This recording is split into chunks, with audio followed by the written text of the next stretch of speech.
The shadow of what came before. The year 2020 changed everything we thought we knew about work and stability. When the pandemic swept across the world, millions of people lost their jobs almost overnight. Offices closed their doors, restaurants went dark, and entire industries simply stopped moving. People who had worked for 20 or 30 years suddenly found themselves at home with nowhere to go and no paycheck coming in. The unemployment rate shot up faster than anyone had ever seen before, reaching levels that reminded older people of stories their grandparents told about the Great Depression. Families struggled to pay rent and buy food. Children saw their parents stressed and worried in ways they had never witnessed before. The world felt like it was falling apart, and for many people, it truly was. But here is the thing that nobody talks about enough. Even though 2020 was terrible, it was also temporary in some ways. The pandemic was something we could see and understand. We knew that once vaccines arrived and the virus was controlled, things would start to get better. Companies brought workers back, restaurants reopened, life began to move forward again. People felt hope returning because they could see the path ahead. They knew that if they just held on a little longer, the storm would pass. But what if the storm coming in 2026 is completely different? What if it is not something we can see or touch or wait out? What if the crisis that arrives in just a couple of years is not caused by a virus, but by machines and computers and artificial intelligence that never stops growing and never goes away? The silent revolution nobody noticed. Right now, in this very moment, something huge is happening all around us, and most people are not paying attention. Companies everywhere are quietly replacing human workers with artificial intelligence and automation systems. It is not happening with big announcements or news conferences. It is happening in small steps that seem harmless at first. A bank replaces 10 customer service workers with a chatbot. A warehouse installs robots that can pack boxes faster than 50 people combined. A law firm starts using AI software that can review legal documents in minutes instead of the days it would take a team of lawyers. Each change seems small and reasonable. Business owners say they are just trying to be more efficient and save money. Nobody gets too upset because it only affects a few people here and there. But when you add up all these small changes happening at thousands of companies across the world, you start to see something scary. We are in the middle of a revolution that is moving so fast that we cannot keep up with it. The technology is improving every single month, getting smarter and more capable and cheaper to use. 5 years ago, artificial intelligence could only do simple tasks, like answering basic questions or sorting through data. Today, AI can write essays, create art, compose music, diagnose diseases, drive cars, and even write computer code better than many trained programmers.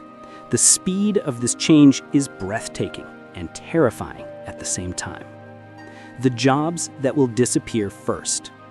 When people think about automation taking jobs, they usually picture factory workers or truck drivers losing their positions to robots and self-driving vehicles. Those job losses will definitely happen, and they will hurt millions of families. But the truth is much bigger and scarier than that. The jobs that will disappear first are not just blue-collar positions. They include office jobs that people thought were safe forever.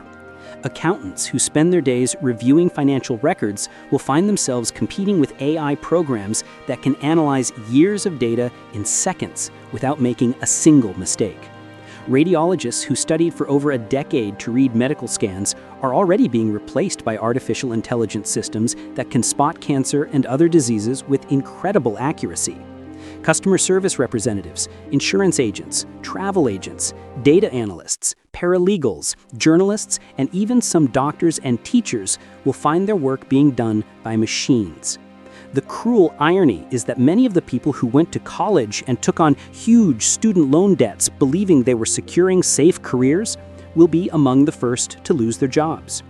A truck driver can see automation coming because self-driving trucks are visible and obvious. But an accountant sitting in an office might not realize that the software her company just purchased is designed to eventually replace her and everyone on her team. The warning signs are there, but they are subtle and easy to miss until it's too late. Why 2026 is the breaking point? You might wonder why 2026 specifically is when everything could fall apart. The answer lies in how technology develops and how businesses make decisions. Right now, in 2025, artificial intelligence is good enough to replace many workers, but it is still expensive and complicated enough that most companies are moving slowly. They're testing the technology and training their AI systems and working out the problems. But by 2026, something critical will happen. The technology will become so cheap and so easy to use that every company will feel pressure to adopt it immediately or risk being crushed by competitors who already have it. Think about how smartphones took over the world. At first, they were expensive toys that only rich people could afford. But within just a few years, everyone had one because the price dropped and the benefits became too great to ignore. The same pattern is happening with artificial intelligence and automation. In 2026, we will hit the point where the technology is cheap enough and reliable enough that business owners would be foolish not to use it. And when that happens, the job losses will not be gradual anymore.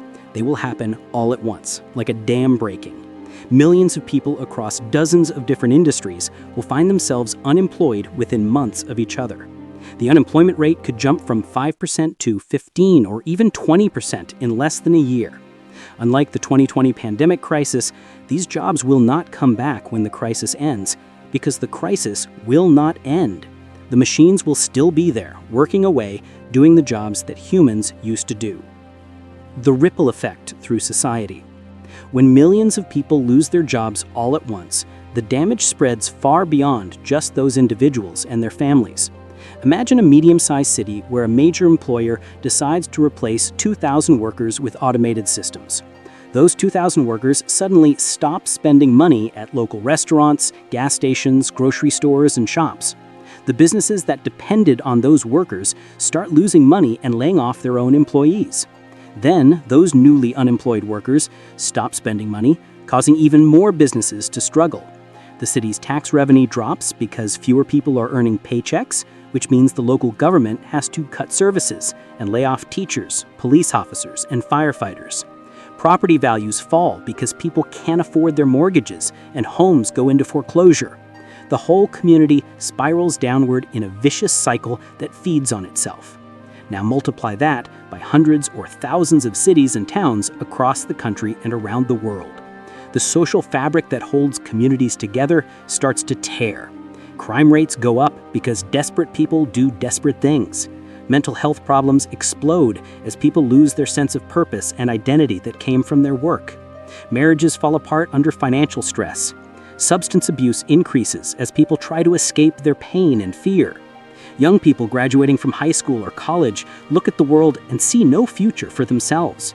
They wonder why they should bother studying or training for careers that might not exist by the time they are ready to start working.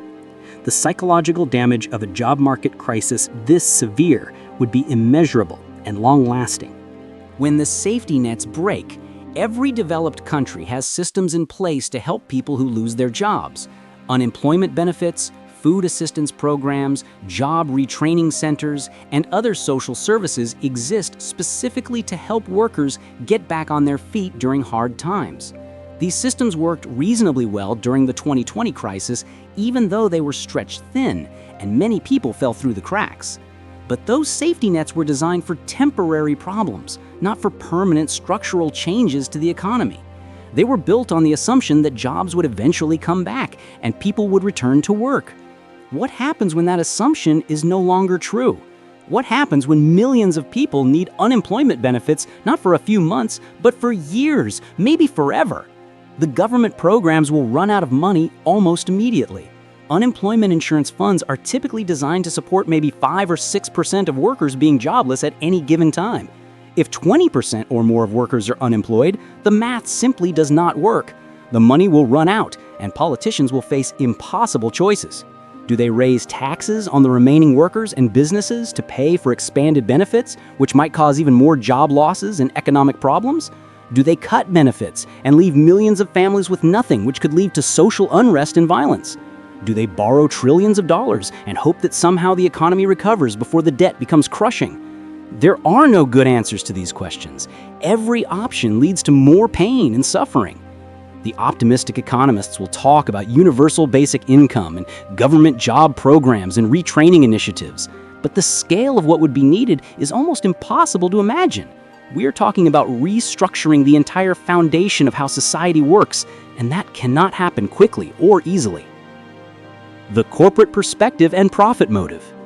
To understand why this crisis is almost inevitable, you have to understand how businesses think and what drives their decisions. Company executives have a responsibility to their shareholders to make as much profit as possible. If a CEO can replace 100 workers who each earn $50,000 per year with an AI system that costs $2 million to install, the math is simple and compelling. The AI system pays for itself in less than 6 months, and after that is almost pure profit. The AI never calls in sick, never asks for a raise, never takes vacation, never sues the company, never needs health insurance, and works 24 hours a day without complaining. From a purely business perspective, choosing the AI over human workers is obvious and easy. The CEO who refuses to automate will watch his company get destroyed by competitors who are leaner and more efficient. Shareholders will revolt and replace the CEO with someone willing to make the hard choices. This is not about evil corporations or greedy executives, even though those certainly exist. This is about the fundamental nature of capitalism and competition. Companies that do not adapt and use the best available technology will fail and disappear. The invisible hand of the market pushes every business toward automation, whether the owners want to go there or not. Some business leaders do worry about the social consequences of what they are doing. They understand that if millions of people have no jobs and no money, then nobody will be able to buy the products and services that companies are selling. But each individual business owner faces a prisoner's dilemma. If everyone agreed to not automate and keep employing humans, then maybe the system could stay balanced. But if even a few companies break that agreement and automate anyway, they gain a huge advantage, and everyone else has to follow or die. There is no way to stop this process once it starts, because the competitive pressure is too strong. The education system's cruel joke. For decades, parents and teachers have told young people that education is the key to success and security. Study hard, get good grades, go to college, earn a degree, and you will have a good job and a comfortable life. Millions of students believed this promise and took on crushing amounts of debt to pay for their education. The average college graduate now leaves school owing more than $30,000, and many owe far more than that. They made this sacrifice because they trusted that their degrees would lead to stable careers. But what happens when that promise turns out to be a lie? What happens when the good jobs that required a college degree simply disappear, replaced by artificial intelligence that can do the same work faster and cheaper? The students who did everything right, who followed all the rules and worked hard and believed in the system, will find themselves betrayed. They will have massive debts and no way to pay them back. They will have degrees that are worthless in a job market that no longer needs what they learned. The psychological impact of this betrayal will be devastating. An entire generation will realize that the adults they trusted led them down a path to nowhere. The anger and resentment that comes from that realization could tear society apart. Meanwhile, the education system itself seems almost completely unprepared for what is coming.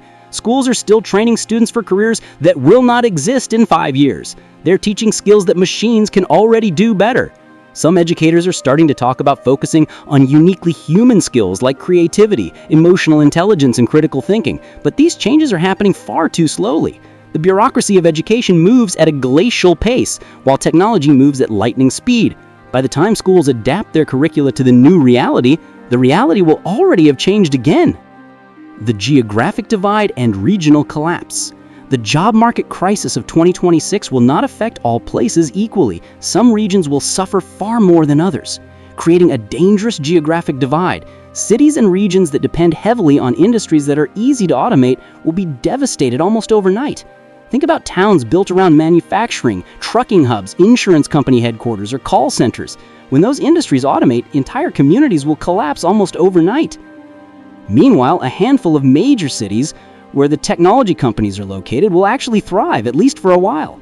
San Francisco, Seattle, Boston, and a few other tech hubs will see money and opportunities flowing in as companies rush to develop and deploy new AI systems. The talented engineers and programmers who build these automation tools will make enormous amounts of money while the rest of the country struggles. This geographic inequality will create deep resentment and political instability. People in the regions left behind will feel abandoned and angry. They will look for someone to blame, and politicians will be happy to give them targets.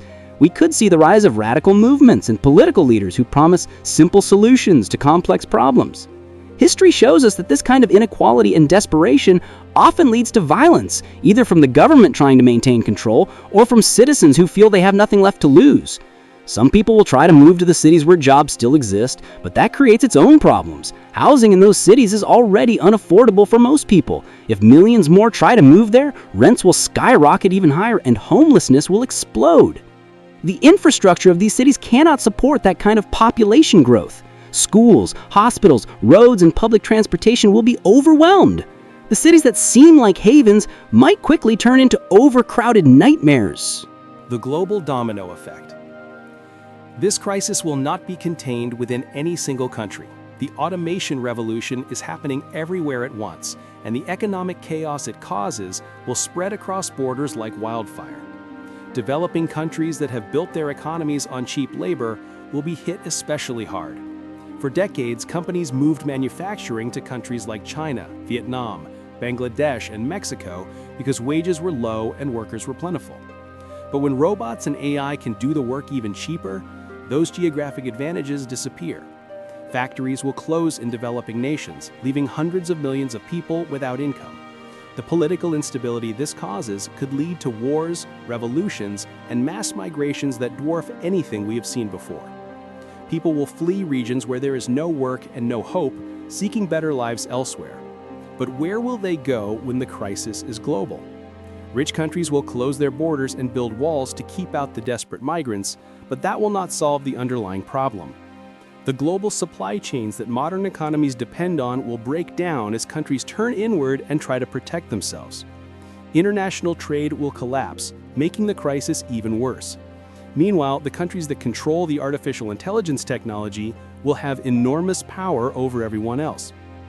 If a handful of American and Chinese technology companies own the AI systems that run the world's economy, they will essentially control the future.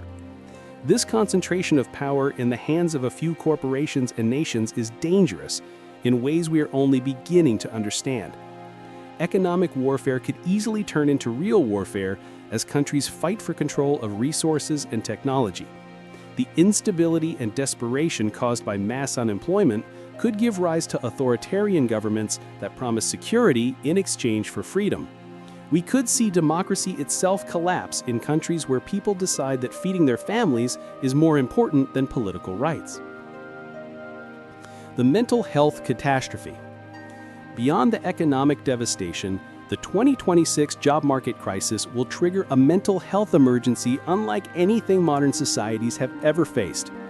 Work is not just how people earn money. For most adults, work provides structure, purpose, identity, and social connection.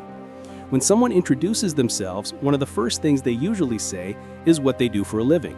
Their job is a core part of who they are as a person. Imagine what happens psychologically when millions of people suddenly lose that sense of identity and purpose all at once. Depression rates will skyrocket. Suicide rates will climb as people lose hope for the future. Anxiety disorders will become even more common than they already are as people live in constant fear of what comes next. The mental health care system, which is already overwhelmed and underfunded in most places, will completely collapse under the weight of so many people needing help. There will not be nearly enough therapists, psychiatrists, or treatment facilities to handle the demand. Even if the resources existed, many people will not be able to afford mental health care once they lose their jobs and health insurance. The stigma around mental health issues will make things worse as people suffer in silence rather than admit they are struggling. Families will be torn apart by the stress and conflict that comes from financial insecurity and feelings of worthlessness. Domestic violence rates will increase. Child abuse and neglect will become more common as parents crack under pressure they cannot handle. The trauma experienced by children during this period will affect them for their entire lives, potentially creating problems that persist for generations. And perhaps most tragically, we will see a lost generation of young people who grow up believing they have no future. When teenagers and young adults look ahead and see no path to a meaningful life, some will simply give up. Others will turn to destructive behaviors, substance abuse, or extremism. The long-term societal damage from this psychological devastation could be even worse than the immediate economic crisis. The political explosion and social unrest. When large numbers of people feel desperate and abandoned, politics becomes explosive and unpredictable. History teaches us that economic crises often lead to political upheaval and the rise of radical movements. The 2026 job market crisis will create the perfect conditions for demagogues and extremists to seize power by offering simple explanations and enemies to blame. We will see the rise of political movements that promise to turn back the clock, to ban artificial intelligence, to break up the technology companies, or to punish the elites who caused the crisis. Some of these movements will come from the left, advocating for socialist or communist economic systems. Others will come from the right, embracing nationalist and authoritarian ideologies. Both sides will attract millions of followers who are angry and scared and desperate for someone who promises to fix everything. Political violence will become more common as different factions fight for control and relevance. Protests will turn into riots. Riots will turn into armed conflicts. Some regions might see organized rebellions or even attempts at secession as local populations decide that they would rather govern themselves than remain part of a system they believe has failed them. Governments will face impossible choices about how to respond. If they crack down hard on protesters and dissidents, they will be seen as tyrannical and will inspire even more resistance. If they do nothing, the violence and chaos will spread until society breaks down completely. The democratic institutions that many countries take for granted could crumble as people lose faith in the system. Elections might be canceled or become meaningless as authoritarian leaders take control. The freedoms that people in developed countries have enjoyed for decades could disappear remarkably quickly once the social order starts to break down. We could see a new dark age of repression and conflict that lasts for years or even decades before something new and stable emerges from the chaos. The failed rescue attempts. When the job market crisis becomes obvious and undeniable, governments and institutions will try various solutions to fix the problem or at least reduce the suffering. Most of these attempts will fail or will not be enough to make a real difference. Politicians will propose massive jobs programs where the government becomes the employer of last resort, hiring millions of people to build infrastructure, clean parks, or provide community services. But these programs will face enormous practical and political challenges. Where will the money come from to pay all these workers? How do you create meaningful work for tens of millions of people? What happens to private sector employers who have to compete with government jobs? Some economists will push for universal basic income, where every citizen receives a monthly check from the government whether they work or not. This idea has passionate supporters who believe it is the only way to maintain social stability in a world where human labor is no longer needed. But universal basic income faces its own huge problems. How much money should each person receive? If it is too little, people will still suffer. If it is too much, inflation will explode and the money will become worthless. Who pays for it, and what are the long-term economic consequences of giving money to people without them producing anything in return? Will people lose motivation and purpose if they do not need to work? These are questions without clear answers. Governments will also try to slow down automation through regulations and taxes. Some proposals will include special taxes on companies that use robots or AI instead of human workers. The money from these taxes could fund retraining programs or social benefits. But companies will fight these regulations fiercely, arguing that they will destroy competitiveness and hurt the economy. And they will have a point. If one country taxes automation heavily, companies will simply move to other countries that do not have such restrictions. The global nature of the economy makes it almost impossible for any single nation to control how technology is used. All of these proposed solutions suffer from the same fundamental problem. They are trying to fix a problem that may not have a fix, at least not one that can be implemented quickly enough to prevent massive suffering. The historical lessons we ignored. The tragedy of the 2026 job market crisis is that we could see it coming if we were willing to look. History provides clear warnings about what happens when technology disrupts employment faster than society can adapt. During the Industrial Revolution in the 1800s, skilled craftsmen and artisans lost their livelihoods when factories and machines began producing goods more cheaply. The people who lost their jobs smashed the machines in protests that became known as the Luddite movement. The word Luddite became an insult used to describe anyone who resists technological progress. But the original Luddites were not anti-technology idiots. They were skilled workers who correctly understood that the new technology would destroy their way of life. They were right. It took generations for society to adapt to the Industrial Revolution, and during that transition period, millions of people suffered in poverty and misery. Eventually, new jobs were created, labor unions formed, and governments implemented protections for workers. But that adjustment took over 100 years and involved enormous human suffering along the way.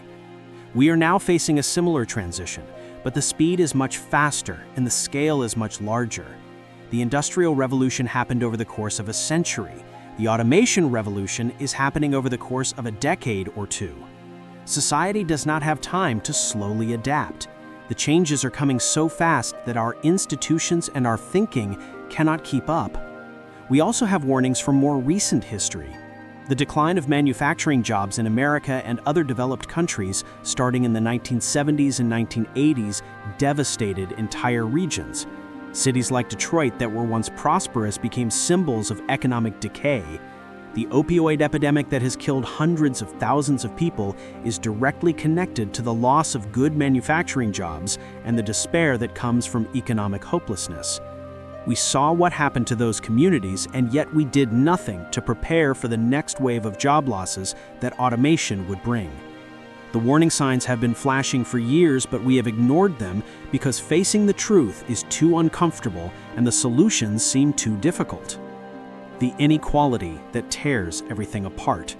Perhaps the most dangerous aspect of the 2026 job market crisis is how it will accelerate inequality to levels that become socially and politically unsustainable.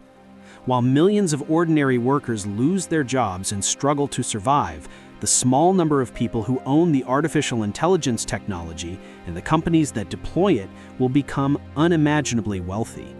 We already live in a time of historic inequality, where a handful of billionaires own as much wealth as billions of poor people combined. But that inequality will seem quaint compared to what is coming. The owners of the AI systems that replace human workers will capture almost all the economic value that those systems produce. A single person who owns an AI company might effectively control the productivity of millions of workers, and all the profit from that productivity will flow to them. Meanwhile, the actual workers will have nothing. This concentration of wealth and power in the hands of a tiny elite will make democracy increasingly meaningless. When a few dozen people control more resources than entire countries, they also control politics, media, and the social narrative. They will use their wealth to protect their interests and resist any attempts to redistribute resources or limit their power. The rest of society will live in a new kind of feudalism, where a tiny aristocracy owns everything and everyone else depends on their generosity for survival. The middle class, which has been the foundation of stable societies for over a century, will essentially disappear. There will be the ultra-rich who own the machines and the poor who depend on government handouts or charity to survive. The social mobility that once allowed people to improve their lives through hard work and education will become a myth. If you are not born into the elite class, you will have almost no chance of joining it. This level of inequality is not just morally wrong, it is also incredibly dangerous and unstable. Throughout history, extreme inequality has led to revolutions and the violent overthrow of existing systems. When people feel they have nothing to lose, they become willing to take enormous risks and embrace radical solutions. The wealthy elite will try to protect themselves by living in secure compounds with private security forces.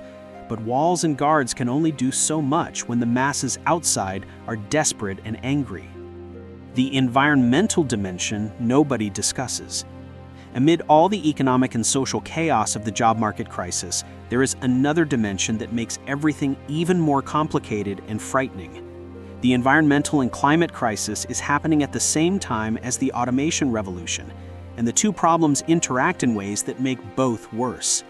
As millions of people lose their jobs and incomes, they will have less money to spend on anything, including environmentally friendly products and technologies. The political will to address climate change will collapse as people focus on immediate survival rather than long-term environmental problems. Governments will cut funding for renewable energy and conservation programs because they need every dollar to deal with the economic crisis. Meanwhile, the desperation caused by mass unemployment will drive people to exploit natural resources more aggressively. If your family is starving, you are not going to worry about sustainable fishing practices or protecting forests. You will take what you can get to survive today and let tomorrow worry about itself. Illegal logging, fishing, mining, and hunting will increase dramatically as law enforcement resources are stretched thin dealing with social unrest. The environmental damage done during this period could be catastrophic and irreversible. At the same time, climate change itself will make the job market crisis worse. As extreme weather events become more frequent and destructive, they will disrupt supply chains and destroy infrastructure. Agricultural jobs, which are one of the few areas where human labor might still be needed, will become more precarious as droughts, floods, and temperature changes make farming more difficult. Coastal cities will face flooding that displaces millions of people, creating climate refugees who add to the unemployment problem. The combination of economic collapse and environmental disaster could create a feedback loop where each problem makes the other worse. This is the nightmare scenario that keeps the most informed scientists and policymakers awake at night. We could find ourselves facing multiple existential crises simultaneously, and our ability to address any of them will be compromised by the others.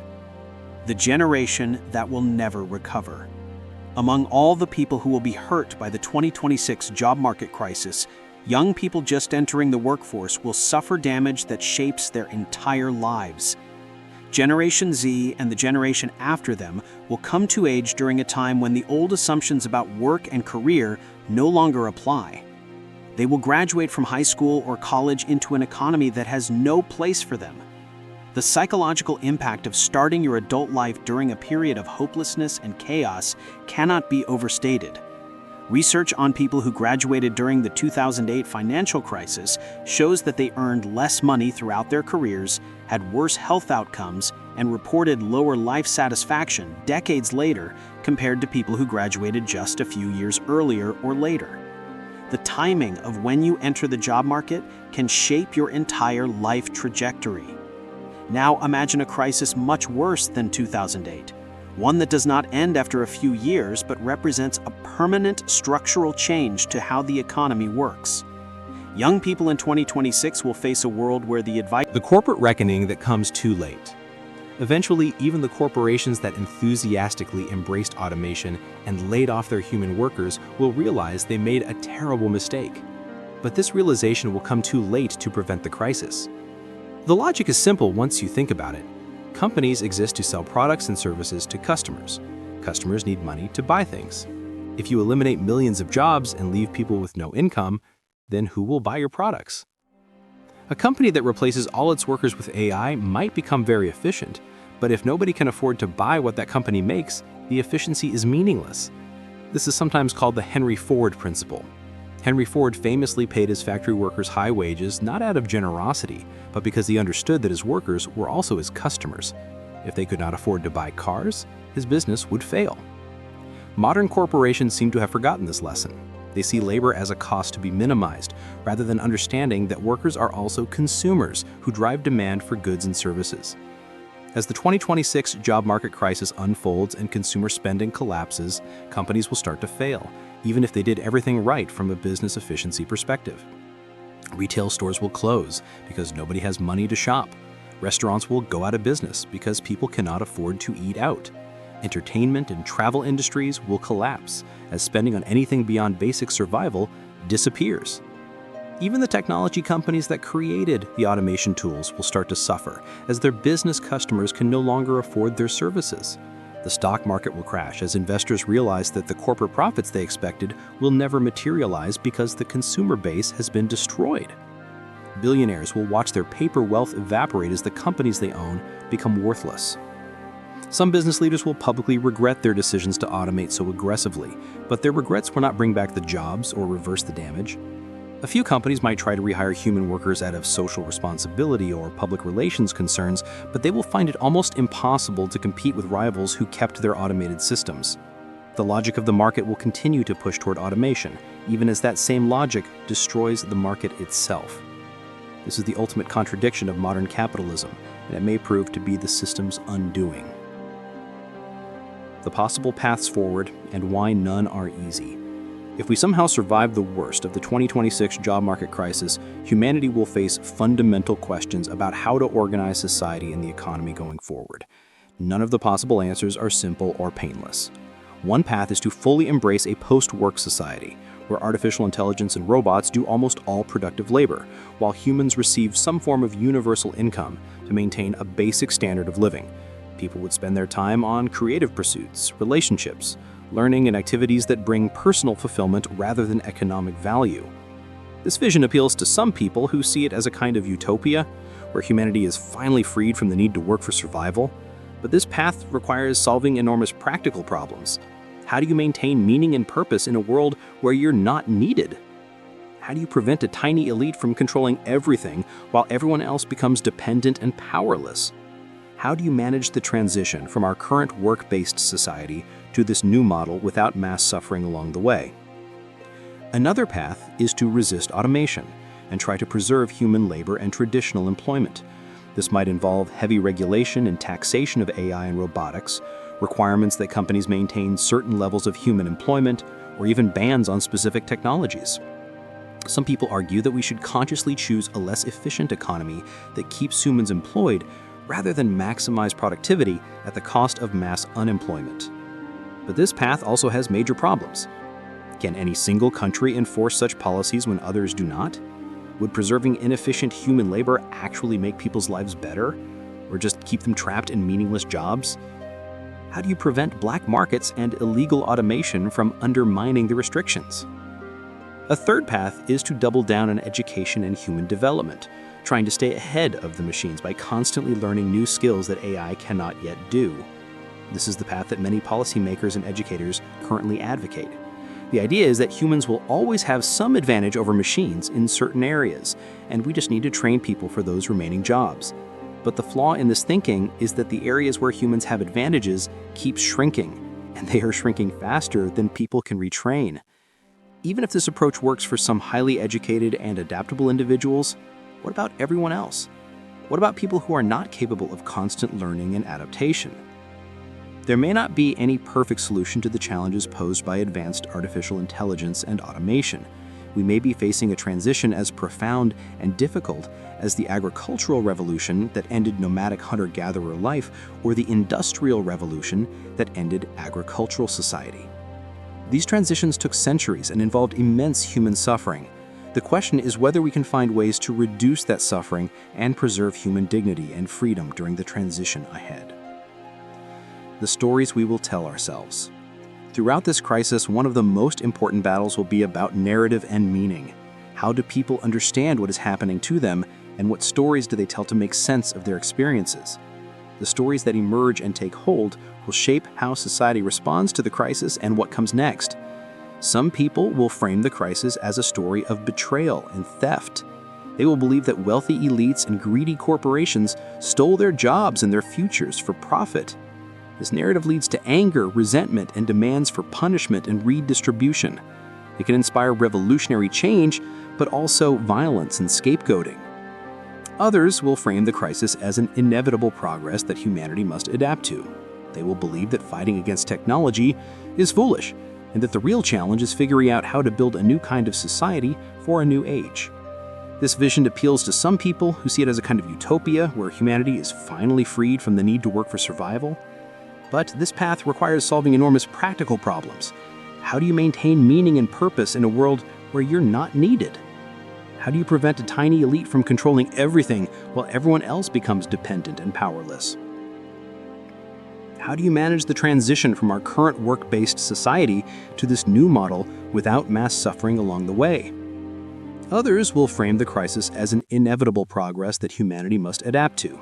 They will believe that fighting against technology is foolish, and that the real challenge is figuring out how to build a new kind of society for a new age. This vision appeals to some people who see it as a kind of utopia where humanity is finally freed from the need to work for survival. But this path requires solving enormous practical problems. How do you maintain meaning and purpose in a world where you're not needed? How do you prevent a tiny elite from controlling everything while everyone else becomes dependent and powerless? Some people will frame the crisis as a story of betrayal and theft. They will believe that wealthy elites and greedy corporations stole their jobs and their futures for profit. This narrative leads to anger, resentment, and demands for punishment and redistribution. It can inspire revolutionary change, but also violence and scapegoating. Others will frame the crisis as an inevitable progress that humanity must adapt to. They will believe that fighting against technology is foolish, and that the real challenge is figuring out how to build a new kind of society for a new age. This vision appeals to some people who see it as a kind of utopia where humanity is finally freed from the need to work for survival. But this path requires solving enormous practical problems. How do you maintain meaning and purpose in a world where you're not needed? How do you prevent a tiny elite from controlling everything while everyone else becomes dependent and powerless? The technology companies and their supporters will promote stories about how artificial intelligence is making the world better, solving problems, curing diseases, and freeing humanity from drudgery. They will point to the amazing capabilities of AI and argue that short-term disruption is worth it for long-term benefits. The critics will counter with stories about how technology is destroying communities, eliminating human agency, and concentrating power in dangerous ways. They will point to the human costs and argue that efficiency and progress are not worth it if they come at the expense of human dignity and well-being. Both sides will be partly right and partly wrong. The reality is complex and contains elements of all these narratives. But in times of crisis, people need simple stories that help them understand their world and guide their actions. The stories that win out will shape the future in profound ways. The choice that defines our future. We stand now in late 2025, just months away from the potential crisis that this documentary has explored in depth. Everything described here is not certain to happen exactly as outlined, but the trends and forces pushing us toward this future are real and accelerating. The artificial intelligence revolution is not science fiction or distant speculation. It is happening right now in offices and factories and warehouses all around the world. The job losses are already beginning, still small enough to ignore if you were not paying attention, but growing steadily. We have a choice, though the window for making that choice is closing rapidly. We can continue on our current path, allowing market forces and technological development to proceed without serious consideration of the consequences, and hope somehow that everything works out fine. History suggests this approach will lead to enormous suffering before any new equilibrium is reached. Or we can start having difficult conversations now about what kind of future we want and how to get there while minimizing harm. This means talking honestly about wealth redistribution, about placing limits on technology even if it reduces efficiency, about completely reimagining education and social support systems, and about redefining human purpose and meaning in a world where we may not be economically necessary. Neither path is easy or guaranteed to succeed, but one path at least acknowledges the magnitude of what we face and tries to prepare for it. The other path simply hopes the crisis will not be as bad as it could be and plans to deal with the consequences after everything falls apart. The people who will suffer most from the 2026 job market crisis are not to blame for it. They did nothing wrong. They followed the rules and worked hard and tried to build decent lives for themselves and their families. They believed in the promises that society made to them about education and employment in the future. If this crisis comes to pass as severely as this documentary has outlined, It will represent a fundamental failure of leadership and vision from the people who are supposed to guide society and protect the common good. We knew, or should have known, what was coming. The warning signs have been visible for years to anyone willing to look. But knowing and acting are different things, and we have largely failed to act.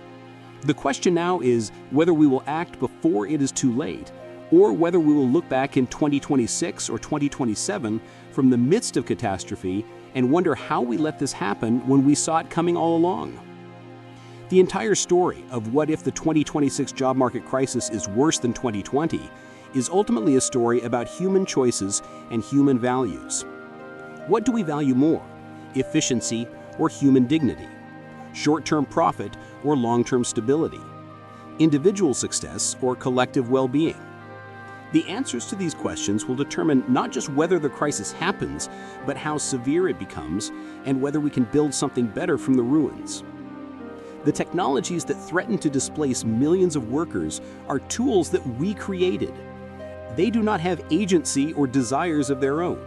We still have the power to decide how they are used and what kind of world we want to create with them, but that power will not last forever. Once the economic and social structures fully collapse, our options will become much more limited, and our ability to shape outcomes will diminish. This is the moment of decision. This is when we either rise to meet the challenge before us with courage and imagination and compassion, or when we fail and condemn millions of people to suffering that could have been prevented.